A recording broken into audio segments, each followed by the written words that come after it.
సూరజ్ మాలిని కొడుకని తెలుసుకుని పెళ్లి చేసుకుని వచ్చిన జోష్నను గెంటేసిన శివన్నారాయణ. అసలు ఇదంతా ఎలా జరిగిందనేది వీడియోని స్కిప్ చేయకుండా చివరి వరకు చూడండి. కార్తీక దీపం అప్కమింగ్ ఎపిసోడ్స్లో ఏం జరగబోతుందో ముందుగా తెలుసుకోవాలి అనుకుంటే వీడియోని లైక్ చేసి ఛానల్ని సబ్స్క్రైబ్ చేసుకుని పక్కనే ఉన్న బెల్ సింబల్లో ఆల్ పై క్లిక్ చేయండి. జోష్న నిజ స్వరూపం సుమిత్ర తెలుసుకోవాలి అని మీరు కూడా కోరుకుంటే కామెంట్లో ఎస్ అని టైప్ చేయండి. ఇంకా అందరూ కూడా గుడికి వస్తారు. తండ్రి కూతుర్లను కలపాలని ఇంకా మాలిని ప్రయత్నించినా సుమిత్రకు మాత్రం తన తండ్రి అయిన దక్షిణామూర్తి మీద చాలా కోపం ఉండడంతో ఏ మాత్రం దక్షిణామూర్తిని క్షమించను అంటూ మాట్లాడి ఇది ఎప్పటికీ కలవని పని. ఎన్ని పూజలు ఎన్ని నోములు చేస్తే మాత్రం నమ్మక ద్రోహం పోతుందా? ఒక మనిషి మీద ఈర్ష్య కలిగితే అది ఈ జన్మకు పోదు అంటూ శివన్నారాయణ సుమిత్ర ఇద్దరు కూడా మాట్లాడి అక్కడి నుంచి తీసుకువెళ్ళిపోతారు. ఇంకా ఈరోజు మీరు పూజ చేశారు అంటే ఖచ్చితంగా ఇక్కడికి సుమిత్రను తీసుకొచ్చేటట్టు ఆ భగవంతుడు చేశాడు మావయ్య. ఇక మీదట కూడా మీరు కలుస్తారు, కలిసే ఉంటారు, కలిసేటట్టు ఆ భగవంతుడు చూసుకుంటాడు అంటూ మాలిని కాస్త దక్షిణామూర్తికి చెప్తుంది. దక్షిణామూర్తి వెళ్ళిపోయిన తర్వాత ఏది మీరు అనుకున్నట్టు జరగలేదు మామయ్య, నేను అనుకున్నట్టే జరిగింది. వాళ్ళు ఈరోజు ఇక్కడికి రావడం కూడా నేను అనుకున్నాను కాబట్టే వచ్చారు అంటూ మాలిని చెప్తుంది. చెప్పేసరికి ఇంకా జోష్న ఇటు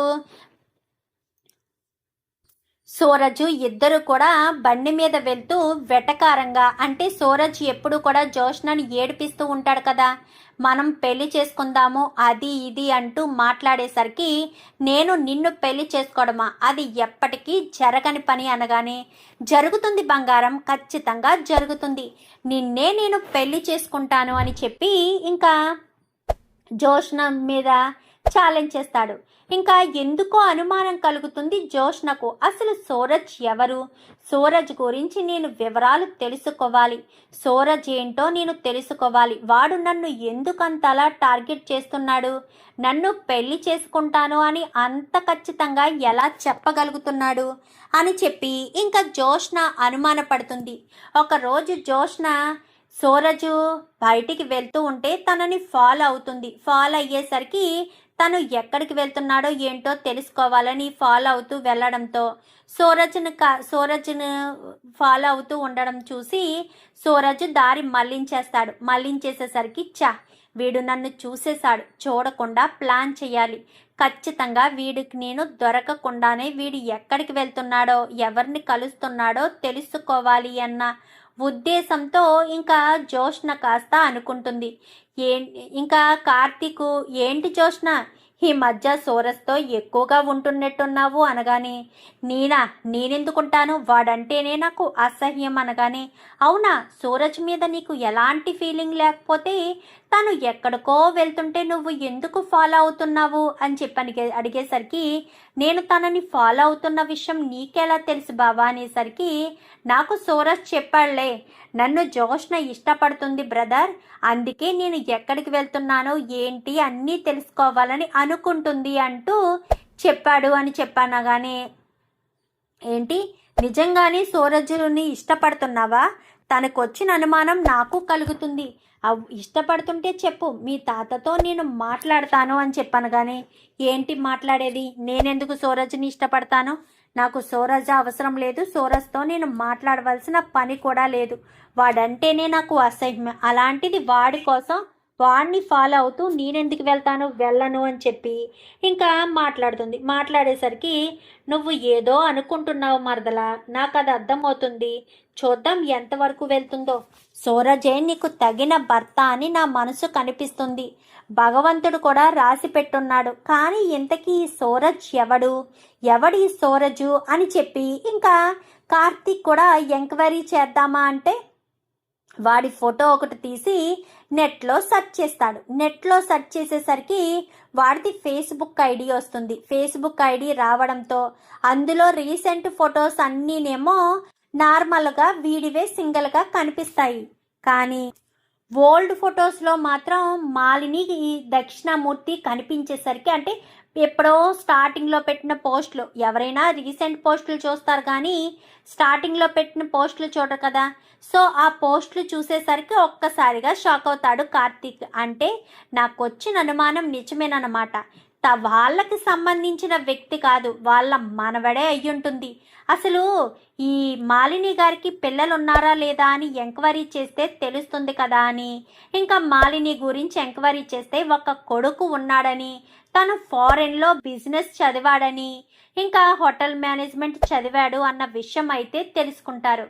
ఆ అబ్బాయి ఎవరు ఏంటి అని ఏమన్నా తెలుసా అని చెప్పాను కానీ తన గురించి తెలీదు. తను ఎప్పుడూ కూడా హైడ్లోనే ఉన్నారు తప్ప సార్ ఎప్పుడు కూడా ఇండియా వచ్చింది లేదు.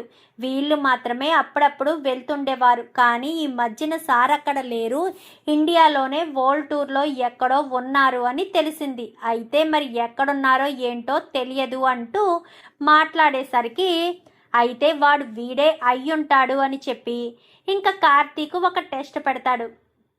సూరజ్ అని చెప్పాను కానీ చెప్పండి బ్రదర్ అని చెప్పనేసరికి నాకు బిజినెస్లో చిన్న డౌట్ ఉంది, అది అలా చేస్తే బాగుంటుందా ఇలా చేస్తే బాగుంటుందా అనగానే మీరే పెద్ద మేధావులు, మీరే చాలా తెలివైన వాళ్ళంట కదా బ్రదర్, మరి నన్ను అడుగుతున్నారేంటి అని చెప్పనగానే నిన్ను అడగడం లేదు, నాకు వచ్చిన డౌట్ని క్లారిఫై చేసుకుంటున్నాను అంతే అంటూ కార్తీక్ చెప్పడంతో నా మీద ఏదో అనుమానం వచ్చినట్టుంది బ్రదర్కి, అనుమానం లేకుండా చూసుకోవాలి అని చెప్పి సూరజ్ కాస్త అనుకుంటాడు.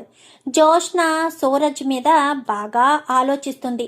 అసలు ఎవడు వీడు ఎందుకు నన్ను ఇంతలా డిస్టర్బ్ చేస్తున్నాడు, వీడు చూపులు నేను అక్కడ అబ్జర్వ్ చేశానా, అసలు వాళ్ళు అక్కడ హోమం చేస్తున్నారు అన్న సమయానికి వీడు మమ్మల్ని అక్కడికి వెళ్ళేటట్టు ఎందుకు చేశాడు, కావాలని చేశాడా, ఏదైనా ప్లాన్ ప్రకారం చేశాడా, వాళ్ళతో చేతులు కలిపాడా అన్న ఆలోచనకి వచ్చిన జోష్న ఒకరోజు సూరజ్ ఆదివారం కదా, ఆ రోజు ఆఫీస్ లేదని ఇంట్లోనే ఉంటాడు సూరజ్. అయితే ఇంకా జోష్న పైన కారిడార్లో తిరుగుతూ ఉంటుంది.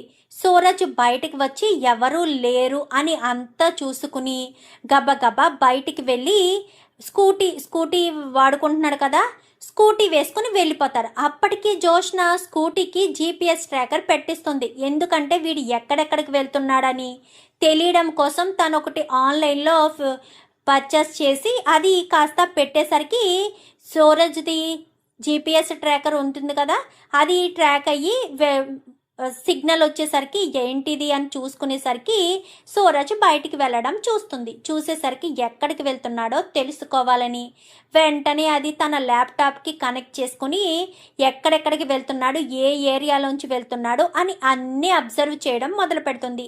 అబ్జర్వ్ చేయడం మొదలుపెట్టేసరికి ఇంకా ఒక చోటకి వెళ్ళి ఒక చోట ఆగుతాడు. ఆగడంతో ఇదేంటి ఇక్కడికి వెళ్ళి ఆగాడు, చాలాసేపు అయింది, వెంటనే నేను బయలుదేరి వెళ్ళాలని.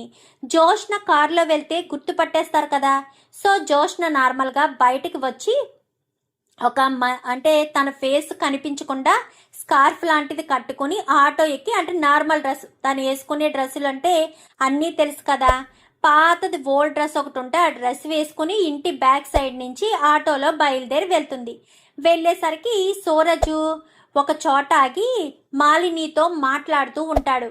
మామ్ అని చెప్పనేసరికి చెప్పు సూరజ్, ఎంత ఓకేనా అని చెప్పాను కానీ అంతా ఓకే మామ్ అనగాని మరి జోష్నతో నీ పెళ్ళి ఎంతవరకు వస్తుంది, జోష్న నిన్ను పెళ్ళి చేసుకుంటాను అని అంటుందా, ఎంతవరకు తీసుకొచ్చావు అని చెప్పనేసరికి పెళ్ళి చేసుకుంటాననే అంటుంది మామ్, చేసుకుంటానని అనడం లేదు మామ్, ఎందుకో నేనంటేనే కోపం మండిపడుతుంది, అందుకే వెయిట్ చేస్తున్నాను, జోష్న ఎప్పుడెప్పుడు నన్ను పెళ్లి చేసుకుంటాది అని అంటాదా అని ఆలోచిస్తున్నాను, వెయిట్ చేస్తున్నాను అనేసరికి తను అనదు అని నువ్వే చెప్తున్నావు కదా, చాలా పొగరగా ఉందని నాకు అనిపిస్తుంది, అందుకే దాని పొగరు అనిచి ఏదో ఒక రోజు నిన్ను పెళ్లి చేసుకోవడానికి సిద్ధపడాలి, తనంతట తను పెళ్లి చేసుకుంటేనే రెండు కుటుంబాలు ఒకటవుతాయి అంటూ మాట్లాడేసరికి ఇంకా జోష్నదంతా విని మాలిని అత్తయ్య కొడుక అన్నది క్లారిటీ తెచ్చుకుంటుంది.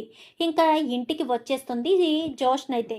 వచ్చేసి దీర్ఘంగా ఆలోచించడం మొదలు పెడుతుంది. ఇప్పుడు నేను కార్తీక్ బావని చేసుకోవాలనుకున్నా కార్తీక్ బావని చేసుకోలేను.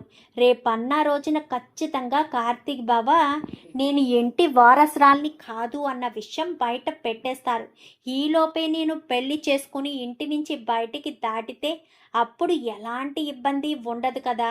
సో నేను ఇంటి వారసురాల్ని కాదు అని తెలిసిన తర్వాత అన్న నిజం తెలిసి నేను బయటికి వస్తే నడి రోడ్డు మీద నిలబడాల్సిన పరిస్థితి ఉండదు. సో సూరజ్ని పెళ్లి చేసుకున్నాను కదా, మేనత్త ఇంట్లో హ్యాపీగా ఉండొచ్చు. నేను ఎలాగా పెళ్లి చేసుకుని వెళ్ళాను కాబట్టి నిజాన్ని కూడా బయట పెట్టరు అన్న ఉద్దేశంతో జోష్న ఇంతకుముందు సూరజ్ సెటర్లు వేసినా ఏం చేసినా ఏదో తనలో మార్పు వచ్చినట్టుగా సైలెంట్గానే ఉంటుంది. ఏంటి జోష్న, నేను సెటైర్లు వేస్తే నార్మల్గా ఊరుకోదే, మరి ఎందుకు తనలో మార్పు వచ్చిందా, నా మీద ఇష్టం కలిగిందా అని చెప్పి ఇంకా సూరజ్ అనుకుంటాడు. కానీ జోష్నిదంతా కావాలని నాటకమాడుతుందని తెలియదు కదా. ఇంకా ఇలానే ఇద్దరు కూడా క్లోజ్గా ఉంటారు. జోష్న మాత్రం సూరజ్ను ప్రేమిస్తున్నట్టే నటిస్తూ ఉంటుంది. వాడితో బాగా క్లోజ్గా ఉంటుంది. సూరజ్ నిజంగానే జోష్న నన్ను ఇష్టపడుతుంది, ఇంకా నన్ను ప్రేమిస్తుంది అని నమ్మేస్తాడు. ఒకరోజు ఇద్దరు ఇలా క్లోజ్గా ఉన్న సమయంలో సుమిత్ర కాస్త చూస్తుంది. సూరజ్తో నవ్వుతూ అవుట్ హౌస్ బయట మాట్లాడుతుండగా సుమిత్ర చూసి జోష్న అంటూ గట్టిగా పిలుస్తుంది. పిలిచేసరికి మమ్మీ అనుకుంటూ దగ్గరికి వచ్చేసరికి ఏంటి ఆ సూరజ్తో ఆ ఇకలు పక్కపక్కలు అని చెప్పాను. కానీ మమ్మీ ఎప్పటి నుంచో నీకో విషయం చెప్పాలనుకుంటున్నాను. ఇది నీకు చెప్తే మీరు ఎలా రియాక్ట్ అవుతారా అని భయంతో చెప్పలేకపోయాను. నేను సూరజ్ని ప్రేమిస్తున్నాను. సూరజ్ అంటే కూడా నాకు ఇష్టం. తన స్థాయి వేరు, మన స్థాయి వేరు, అందుకే చెప్పడానికి భయపడ్డాను అంటూ ఇంకా జోష్న చెప్పడంతో ఏం మాట్లాడుతున్నావు జోష్న, నువ్వు నిజంగా సూరజ్ని ఇష్టపడుతున్నావా అనగానే అవును మమ్మీ, కానీ తాత డాడీ ఏమంటారో అని భయం వేస్తుంది అనేసరికి నిజంగా సూరజ్ని నువ్వు పెళ్లి చేసుకుంటావా అనగానే అదేంటి మమ్మీ నువ్వు ఇష్టపడుతున్నావు అన్న విషయం వాళ్ళకు చెప్తే వాళ్ళు చాలా సంతోషపడతారు. సరేనా, నేను చూసుకుంటాను, మీ తాతతో నేను మాట్లాడతాను అంటూ సుమిత్ర కాస్త చెప్తుంది. చెప్పేసరికి ఇదంతా కూడా సూరజ్ వింటాడు. అయితే జోష్న నా వలలో పడిపోతుందన్నమాట. ఓకే, జోష్న ఇంకా నేను పెళ్లి చేసుకున్న తర్వాత ఎన్ని రోజులు నేను వేసుకున్న ముసుగుని తొలగించేయచ్చు అని చెప్పి ఇంకా సూరజ్ అనుకుంటాడు. జోష్న సూరజ్ని ప్రేమిస్తుందన్న విషయం సుమిత్ర కాస్త కార్తీక్కి చెప్తుంది. కార్తీక్కి చెప్పేసరికి ఏమంటున్నావత్తా అని చెప్పనగానే అవును, సూరజు జోష్న ఇద్దరు ప్రేమించుకుంటున్నారంట, అందుకు తనని పెళ్లి చేసుకుంటాను అని అడుగుతుంది. కానీ తన స్థాయి మన స్థాయి వేరు కదా అని చెప్పాను. కానీ నువ్వు చెప్తుంది నిజమే అత్త, కానీ జోష్నకు నా తర్వాత ఎవరూ నచ్చలేదు. ఇప్పుడు సూరజ్ నచ్చాడు. సూరజ్ని పెళ్లి చేసుకుంటాను అంటే తన లైఫ్ సెటిల్ అయినట్టే కదా. సూరజ్కి ఆస్తి లేకపోతే ఏముందత్త, మనకు లేదా ఆస్తి, మనం తీసుకొచ్చి సూరజ్ని ఏ సీఈఓనో చేస్తే సరిపోతుంది కదా, చాలా బ్రాంచెస్ ఉన్నాయి కదా మనకి అనగానే నువ్వు చెప్పింది కరెక్టేరా, కానీ ఒకసారి మీ మామయ్యని మీ తాతని అడిగితేనే కానీ నేను నిర్ణయం తీసుకోలేను అనగానే నువ్వు గనక నిర్ణయం తీసుకుంటే ఖచ్చితంగా వాళ్ళు వెనకాడరు, వాళ్ళు నీ నిర్ణయానికి అడ్డు చెప్పరత్తా అని చెప్పనగానే పెద్దవాళ్ళగా వాళ్ళ అభిప్రాయం, మామయ్య గారు ఏమంటారో మీ మామయ్య ఏమంటారో అని చెప్పాను. కానీ మామయ్య క్యాంపుకి వెళ్ళారు కదా, రాగానే చెప్పు అనేసరికి సరే అని ఇంకా వీళ్ళిద్దరిని కార్తీకు దీప కూడా గమనించేసరికి నిజంగానే వాళ్ళిద్దరూ ప్రేమించుకుంటున్నారంట బావా అని చెప్పాను. కానీ నాకు సూరజ్ మీద అనుమానం ఉందో లేదో పక్కన పెడితే జోష్న మీద మాత్రం అనుమానంగానే అనిపిస్తుంది. ఎందుకంటే జోష్న నన్ను తప్ప ఎవరిని పెళ్లి చేసుకోవడానికి ఒప్పుకునే మనస్తత్వం దానిది కాదు. అలాంటిది సూరజ్ని ప్రేమిస్తుందంటేనే నాకు ఎక్కడో అనుమానంగా అనిపిస్తుంది అంటూ కార్తీక్ చెప్తాడు. ఏంటి బావా అంటే నమ్మలేకపోతున్నావా అనగానే 100% నమ్మలేకపోతున్నాను. సూరజ్ని ఖచ్చితంగా జోష్న ప్రేమిస్తుందంటే నాకెందుకో నమ్మశక్యం కావడం లేదు దీప అంటూ కార్తీక్ కాస్త డౌట్ వ్యక్తం చేసేసరికి ఏమో బావా నువ్వన్నది నిజం కావచ్చు అని చెప్పి అనుకుంటూ ఉండగానే ఇంకా సుమిత్ర కాస్త శివన్నారాయణకి దశరథ్ క్యాంప్ నుంచి వచ్చేయడంతో దశరథకి ఇద్దరికి కూడా చెప్తుంది. చెప్పేసరికి ఏమంటున్నావు సుమిత్ర అంటే సూరజు ఇటు జోష్న ఇద్దరు ప్రేమించుకుంటున్నారా అనగానే అవునండి ఇద్దరు ఒకరంటే ఒకరు ఇష్టపడుతున్నారంట. మీ అంగీకారం కోసం పెళ్లి చేసుకోవడానికుండా వెయిట్ చేస్తున్నారు. మీరు చెప్పే మాట బట్టి వాళ్ళు పెళ్లి చేసుకుంటారంట అంటూ మాట్లాడేసరికి అవునా సరే నేను నాన్నతో ఒకసారి మాట్లాడతాను అంటూ చెప్తారు. చెప్పేసరికి సరే అయితే మాట్లాడి ఏ విషయం ఏది చెప్పండి అనగాని సరే నేను ఏ విషయం ఏది చెప్తాను నాన్నతో నేను మాట్లాడతానని ఇంకా సుమిత్ర అంటుంది. ముందైతే సుమిత్ర ఇద్దరికి చెప్పాలనుకుంటుంది కానీ దశరథకి మాత్రమే చెప్తుంది. ఇంకా అలా ఉండగా శివన్నారాయణ దగ్గరికి మ్యాటర్ వెళ్తుంది. వెళ్ళడంతో అవునా నిజమా అని చెప్పాను కానీ అవును నాన్న అనేసరికి జోష్న అంటూ పిలుస్తాడు. పిలిచేసరికి జోష్న రానే వస్తుంది. తాత అని చెప్పాను కానీ జోష్న నువ్వు నిజంగా తనని ఇష్టపడుతున్నావా తనని ప్రేమిస్తున్నావా అనగానే అది తాత అని చెప్పనేసరికి చెప్పు తనని ఇష్టపడుతున్నావా తనని ప్రేమిస్తున్నావా చెప్పు అనగానే నేను సూరజ్ని ప్రేమిస్తున్నాను తాత పెళ్లి చేసుకోవాలని అనుకుంటున్నాను అనేసరికి అయితే సూరజ్ని పిలుచుకురా అని చెప్పనేసరికి నువ్వు కాదు పారిజాతం వెళ్ళు సూరజ్ని పిలుచుకురా అని చెప్పాను కానీ సూరజ్ని పిలుచుకుని వస్తుంది. నీకుంది అంటూ భయపెడుతుంది. భయపెట్టేసరికి ఏం తెలిసిందో అనుకుంటూ కంగారు పడుతూ వస్తాడు. ఇంకా జోష్న వీళ్ళంతా నిలబడేసరికి ఏంటి సార్ ఎందుకు పిలిచారు అనగానే మా జోష్నను నువ్వు ప్రేమిస్తున్నావా ముక్కుసూటిగా చెప్పే మనిషివి అబద్ధం చెప్పని మనిషివి అని నిన్ను అడుగుతున్నాను అనేసరికి నా ప్రాణం కంటే ఎక్కువగా ప్రేమిస్తున్నాను సార్ అని చెప్పనేసరికి ఒక్కసారిగా శివనారాయణ నిజంగా నా మనవరాలతో సంతోషంగా ఉంటావా అంటూ శివనారాయణ అడుగుతాడు. ఉంటాను సార్ కళ్ళల్లో పెట్టుకుని చూసుకుంటాను అంటూ చెప్తాడు. చెప్పేసేసరికి నీకు ఓకే కదా జోష్న అనగానే ఓకే తాతయ్య అని చెప్పనగానే అయితే ఇద్దరికి ఆలస్యం చేయకుండా పెళ్లి ముహూర్తాలు పెట్టించేద్దాము. పంతులు గారిని పిలిపించు సుమిత్ర పంతులు గారిని పిలిపిస్తే ఇద్దరికి ముహూర్తాలు పెట్టించేస్తే సరిపోతుంది అనగానే సరేనని మరుసటి రోజు ఉదయాన్నే పంతులు గారు వస్తారు.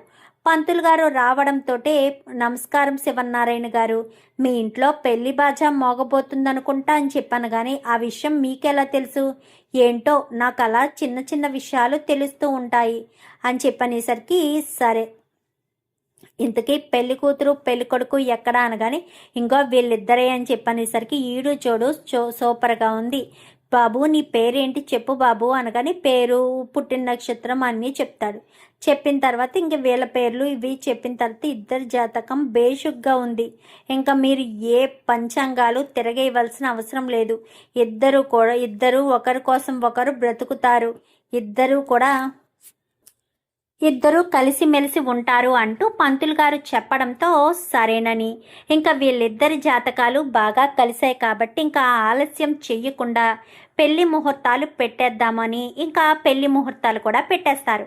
పెళ్లి అంగరంగ వైభవంగా చెయ్యాలి అనగానే నాకు సింపుల్గానే ఇష్టమండి అంటూ సూరజ్ అనగానే ఏమంటున్నావు బ్రదర్ ఇంట్లో జరుగుతున్న వారసురాలి పెళ్లి సింపుల్గా జరగాలి అంటే ఎలా కుదురుతుంది ఊరందరినీ పిలాలి పెద్ద పందిరేయాలి పెళ్లి చేయాలి ఏమంటావు తాత అనగానే కరెక్ట్గా చెప్పావురా కార్తీక్ అవును సూరజ్ మాకు ఒక్కగానొక్క మనవరాలు తనకి పెళ్ళి అంటే అంగరంగ వైభవంగానే చెయ్యాలి మేము వద్దు అని అనలేవు అని చెప్పనగానే సరే మీ ఇష్టం తాతయ్య గారు అని చెప్పి ఇంకా చెప్తాడు. చెప్పడంతో ఇంకా కార్తీక్ మన ఊర్లోనే పెద్ద కళ్యాణ మండపాన్ని బుక్ చెయ్యి అందరూ హడావిడి ఈ రోజు నుంచి పంతులు గారు ఇంక వేళటికి ఎన్ని రోజులుంది 15 రోజులు మాత్రమే ఉంది సార్ అనగానే కార్తీక్ అన్నీ దగ్గరుండి నువ్వే చూసుకోవాలి దశరథ ఆఫీస్ వర్క్ అంతా కూడా అప్పచెప్పు ఎవరికైనా చూడు సూరజ్ నువ్వు ఆఫీసు వర్క్ వెళ్ళి చూసుకుంటూ ఇంట్లో కూడా చూసుకోవాలి షాపింగ్లకి వెళ్ళాలి చాలా చాలా పనులున్నాయి అని చెప్పి ఇంకా అంతా హడావిడి పడతారు. తాత తాత హడావిడి పడకు, ఇంకా 15 రోజులుంది. 15 రోజుల్లో ఏదో రకంగా జోష్న పెళ్ళికి అన్ని ఏర్పాట్లు చేద్దాము, సరేనా? నువ్వు ఏ మాత్రం టెన్షన్ పడకు, ఏ మాత్రం కంగారు పడకు, అంతా మనం అనుకున్నట్టుగానే జరుగుతుంది తాత. నువ్వు టెన్షన్ పడొద్దని చెప్తున్నానా అనగానే, నువ్వున్నావు కదరా, నువ్వుంటే చూసుకుంటావనే ధైర్యం నాకుంది. నువ్వు ధైర్యంగా చెప్తే చాలు, అంతా నేను చూసుకుంటాను అంటూ చెప్పేసరికి సరే అని ఇంకా అంతా కూడా కార్తిక్ చూసుకుంటాడు. పెళ్లి రోజు దగ్గర పడుతూ ఉంటుంది. జోష్న ఇంకా పెళ్ళి అయిపోతుంది, నేను ఆ ఇంటికి వెళ్ళిపోతాను, హ్యాపీగా ఉండొచ్చు, ఆ ఆస్తి ఈ ఆస్తి రెండు కలిసి వస్తాయి అని ఓ తెగ సంబరపడుతూ ఉంటుంది. జోష్నకు తెలియని విషయం ఏంటి, శివన్నారాయణ దక్షిణామూర్తి మీద ఎంత కోపం పెంచుకున్నాడనేది జోష్నకు పూర్తిగా తెలియదు. మనవరాలు కోసం ఏదైనా చేస్తాడు, ఏదైనా వదులుకుంటాడు అని ఆలోచిస్తుందే తప్ప ఇంట్లోంచి బయటకు గెంటేసే పరిస్థితి వస్తుందని ఇంకా అనుకోకుండానే ఇంకా సూరజ్ని పెళ్లి చేసుకుంటున్నాను, హ్యాపీగా ఉండొచ్చు అన్న ఆలోచనతోటే ఉంటుంది. పారిజాతానికి అనుమానం వస్తూనే ఉంటుంది. ఇదేంటి ఇలా మారిపోయింది అని అనుమానపడుతూనే ఉంటుంది. నువ్వు నిజంగానే సూరజ్ని ఇష్టపడుతున్నావా అని చెప్పాను. కానీ ఏంటి గ్రాని, సూరజ్ని ఇష్టపడి నేను పెళ్లి చేసుకుంటుంటే నువ్వు చూసి తట్టుకోలేకపోతున్నావే ఏంటి? సూరజ్ అంటే నాకు ఇష్టము అని చెప్తున్నాను కదా. సూరజ్ని పెళ్లి చేసుకోవడం అంటే నాకు ఇష్టం, నేను సూరజ్ని పెళ్లి చేసుకుంటున్నాను, ఇంక ఇందులో మార్పు లేదు. అయినా పెళ్లి పనులు కూడా స్టార్ట్ అయిపోయాక నీ అనుమానం ఏంటి గ్రాని? అనుమానపడితే ఏమీ ఉండదు. అయినా ఇప్పుడు ఇవన్నీ ఆలోచించడం కంటే పెళ్లి జరగబోతుంది, నీ మనవరాలు సంతోషంగా ఉంది అని మాత్రమే ఆలోచించు అంటూ చెప్పడంతో సరే నీ ఇష్టం, నువ్వు ఎక్కడున్నా సంతోషంగా ఉండాలి, ఇదే ఇంట్లో ఉంటున్నావు, మీ తాత కూడా నీకు ఆస్తిస్తాడు, ఎలాంటి ఇబ్బంది ఉండదు కదా, ఇంకా ఏ గొడవ లేకుండా హ్యాపీగా ఉండొచ్చు అన్న ఉద్దేశంతో ఇంకా ఇద్దరు కూడా సంతోషంగా ఉంటారు. ఇంకా ఇలా ఉన్న సమయంలోనే పెళ్లి రోజు దగ్గర పడుతుంటే పెళ్లి కూతుర్ని పెళ్లి కొడుకును చేయడం అంతా కూడా జరుగుతూ ఉంటుంది.